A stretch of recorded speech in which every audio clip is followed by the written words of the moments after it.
अस्सलाम वालेकुम। इसमें हम पढ़ेंगे patient safety, relationship between the human factors and patient safety, errors की टाइप्स और एट द एंड रेडियोलॉजी करेंगे। पेशेंट सेफ्टी में से 3 MCQ आएंगे ब्लॉक 7 में। पेशेंट सेफ्टी क्यों ज़रूरी है? इसलिए ज़रूरी है ताकि हम हार्म को डिक्रीज़ कर सकें। अगर हम हार्म को डिक्रीज़ नहीं करेंगे तो हमें परमानेंट इंजरी हो जाएगी, लेंथ ऑफ स्टे ज़्यादा हो जाएगा और अल्टीमेटली डेथ हो जाएगी। अब जो डेवलपिंग कंट्रीज़ होती है ना, उनमें अंडर स्टाफिंग होती है, इनएडिक्वेट स्ट्रक्चर्स होता है, पुअर हाइजीन सैनिटेशन होता है, ओवर क्राउडिंग होता है। इस वजह से हमारे पास क्या होता है, अनसेफ पेशेंट केयर होती है। ठीक है, अगर हम हाई क्वालिटी हेल्थ केयर चाहिए ना, तो हमें क्या करना पड़ेगा, इन चीज़ों का ख्याल करना पड़ेगा, पेशेंट की सेफ्टी का ख्याल करना पड़ेगा अगर हमें हाई क्वालिटी हेल्थ केयर चाहिए। अब हम पढ़ रहे हैं relationship between the human factors and the patient safety. हम ह्यूमंस हैं, हमारी नेचर है कि हम एरर करते हैं। ठीक है, हमसे एरर होता है। अब ह्यूमन फैक्टर्स में क्या होता है, ह्यूमन फैक्टर्स में हम वो फैक्टर्स देखते हैं जिस वजह से ह्यूमन एरर कर रहा होता है। अगर हमें वो फैक्टर्स पता होंगे तो हम एरर को डिक्रीज़ कर सकते हैं, जिस वजह से हम सेफ़ और इफ़ेक्टिव केयर कर सकते हैं। ठीक है, अब क्या होता है कि हम ह्यूमन फैक्टर्स में इंटर रिलेशनशिप पढ़ते हैं बिटवीन द ह्यूमंस, टूल्स और इन्वायरमेंट के दरम्यान में जिसमें वो रहते हैं और काम करते हैं। ठीक है, यानी ह्यूमन फैक्टर्स एक एरिया ऑफ एक्सपर्टीज़ इंजीनियर्स और कॉग्निटिव साइकोलॉजिस्ट होता है।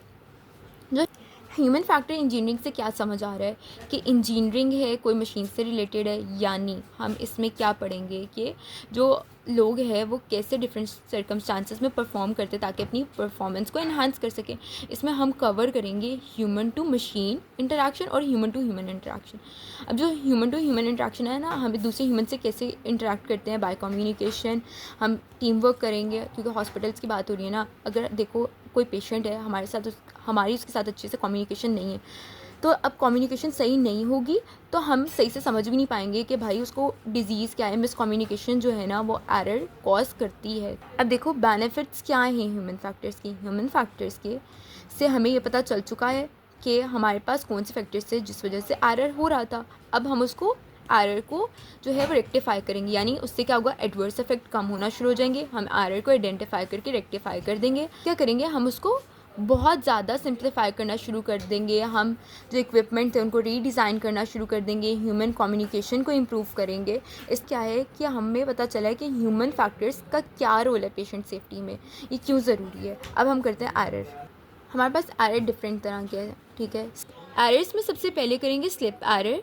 स्लिप एरर से क्या समझ आ रहा है कि डिस्ट्रैक्शन हुई, स्लिप हो गई। ठीक है, इसी तरह यहाँ क्या होगा, हम डिस्ट्रैक्शन हुई, हमने इनकरेक्ट एक्शन परफॉर्म किया, हालांकि हमारी इंटेंशन जो थी वो सही थी। जैसे कि बहुत ज़्यादा पेशेंट्स आ रहे थे, जल्दी जल्दी में मेडिसिन गलत लिख कर दे दी, हालांकि मेरी इंटेंशन सही थी, तो वो कौन सा हुआ, स्लिप एरर हुआ। लैप्स एरर में क्या होता है कि मेमोरी लॉस की वजह से हम कोई एक्शन ही ओमिट कर देते हैं। इसमें एक्शन परफॉर्म हो रहा था मगर गलत हो रहा था, इसमें एक्शन परफॉर्म ही नहीं होता, वो ओमिट हो जाता है क्योंकि हमारे पास मेमोरी लॉस हुई होती है। नर्स थी, उसने डायबिटीज़ मेलाइटिस वाले पेशेंट को इंसुलिन नहीं लगाई क्योंकि वो भूल गई थी। भूल जाने वाला किस में आएगा, लैप्स एरर में आएगा। मिस्टेक से पता चल रहा है कि हमने कोई गलती किया। हम गलती कब करेंगे, जब हमारे पास नॉलेज गैप्स होगा।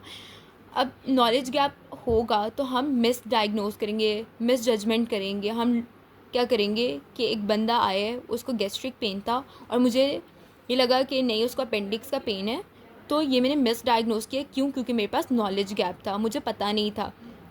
वॉयलेशन में क्या होगा, वॉयलेट करना, हम यानी इंटेंशनली हम रूल्स को ब्रेक कर रहे हैं, हम डेविएट हो रहे हैं प्रोटोकॉल से, वो क्या हुआ, वॉयलेशन हुआ। हमारे पास 3 तरह की वॉयलेशन होती है, रूटीन वॉयलेशन, एक्सेप्शनल और रैकलेस। रूटीन वॉयलेशन क्यों होता है, क्योंकि यह एक हमारी हैबिट है। हमारे पास पेशेंट्स आते हैं, हम लोग हर बार तो नहीं ना यूज़ करते सैनिटाइज़र, तो ये क्या होता है कि हम उसको ओमिट कर देते हैं, हम इसका ख्याल नहीं करते, तो हम रूटीन वॉयलेशन करते हैं। एक्सेप्शनल कहाँ होती है, इमरजेंसीज़ में होता है, क्योंकि आप वहाँ तो प्रोटोकॉल्स को फॉलो करने लगोगे, बंदे की जान ही चली जाएगी, तो तब आप लोगों ने क्या करना होता है। तो हम क्या करते हैं, जैसे CPR का पेशेंट है तो हम स्किप कर देते हैं सेफ्टी स्टेप्स को। रैकलेस में क्या होता है कि हम इग्नोर कर देते हैं पेशेंट की सेफ्टी को, जैसे हमें अनस्टेरिलाइज्ड सिरिंज जो है वो यूज़ बार बार कर रहे होते हैं ताकि हम अपने पैसे बचा सकें। नियर मिस से क्या समझ आ रहा है कि होते होते बच गए, यानी कोई एरर था, वो होते होते वो बच गए। मतलब आपको पता चल गया कि आपने ये गलत लिख कर दिया है, जैसे आपने गलत प्रिस्क्रिप्शन लिख के दे दी है तो आपको पता चला, ओ नो ये तो गलत लिख के दिया है, फिर आपने उसको ठीक कर लिया। फिर उसके बाद हाइंडसाइट बायस में क्या होता है कि आप अपनी पास्ट एरर्स को देखते हो और कहते हो ये तो बहुत ऑब्वियस ही बात थी। जैसे हम लोग क्या करते हैं, जब हम लोगों ने MCQs हमें टीचर्स बताते हैं ना कि इसका तो आंसर ये था, तो हम कहते हैं ओहो ये तो हमें पता था। तो यानी हम बहुत ज़्यादा ऑब्वियस कर देते हैं अपने पास्ट एरर्स को देख के। और इसमें क्या होता है, ब्लेमिंग गेम होती है, यानी आप डॉक्टर्स को क्रिटिसाइज़ कर रहे हो कि आपको ये तो बहुत ज़्यादा ऑब्वियस बात थी और आपको इस डिज़ीज़ का नहीं पता। हम पढ़ेंगे रेडियोलॉजी। रेडियोलॉजी में क्या है, जो X-ray image is formed by differential absorption of X-ray by the respective tissue to be एक्सरेड।